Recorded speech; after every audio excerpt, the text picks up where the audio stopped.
ఏది అయినా ఆచి చికెన్ మసాలా. తిరుమల పవిత్రతపై జరుగుతున్న రాజకీయ యుద్దంపై సిపిఐ జాతీయ కార్యదర్శి నారాయణ తనదైన శైలిలో విరుచుకుపడ్డారు. కేరళకు చెందిన సిపిఐ నేత విమల్ తో కలిసి శ్రీవారిని దర్శించుకున్న ఆయన సంచలన వ్యాఖ్యలు చేశారు. తిరుమల లడ్డూ వివాదాన్ని అడ్డం పెట్టుకుని రాజకీయ నేతలు చేస్తున్న విమర్శలు భక్తుల మనోభావాలను తీవ్రంగా దెబ్బతీస్తున్నాయని ఆవేదన వ్యక్తం చేశారు. ముఖ్యంగా అధికార ప్రతిపక్ష పార్టీల తీరుపై ఆయన ఆగ్రహం వ్యక్తం చేశారు. రాజకీయ నాయకులు తమ పరిధిలో తాము ఉండాలన్నారు.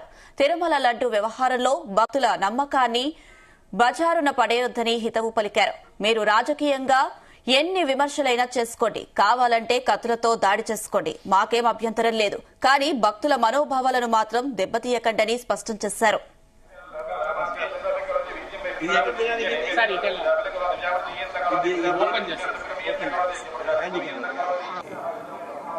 తిరుపతి లడ్డూ వివాదం రాజకీయ నాయకులందరూ కూడా నోరు అదుపులో పెట్టుకోవడం మంచిది, మాట్లాడడం మంచిగా నా ఉద్దేశం. కల్తీ జరిగిన మాట వాస్తవమే, దాని దోషం శిక్షించాల్సిన మాట వాస్తవమే. ఎగ్జిక్యూటివ్ ఆఫీసర్ సహా వాళ్ళందరూ కూడా శిక్షించాల్సిందే, ఎస్కేప్ కావడానికి. అది చట్టం పని చేస్తా ఉంది. కానీ అటు అధికార పార్టీ ప్రతిపక్ష పార్టీ వాళ్ళు పొలిటికల్ స్వార్థపూరిత పొలిటికల్ మైలేజ్ కోసం పద్దాక ఈ రెఫరెన్స్ ఇచ్చి లడ్డుల పైన మాట్లాడుతున్నారు. మేము ఈ రాజకీయ లబ్ధి కోసం ఫైట్ చేసుకోండి, కానీ దేవుణ్ణి అడ్డం పెట్టుకోవాలి. ఇప్పుడు కోట్లాది మంది డివోటీస్ భక్తులు, నేను మన తెలంగాణ గురించి చెప్తున్నా, కోట్లాది మంది భక్తులు హర్ట్ అయిపోతున్నారు, బాధపడిపోతున్నారు. లడ్లో ఏం జరిగిందో వాళ్ళకి తెలియదు, కానీ కోట్లాది మంది భక్తుల్ని మనోవేదన గురి చేసే పద్ధతుల్లో అధికార పార్టీ కానీ ప్రతిపక్ష పార్టీ కానీ మాట్లాడబాకండి దయచేసి.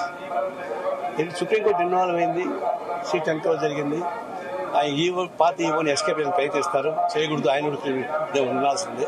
అందరూ యాక్షన్ తీసుకొని ఈ రాజకీయ నాయకులు మాట్లాడబాకండి.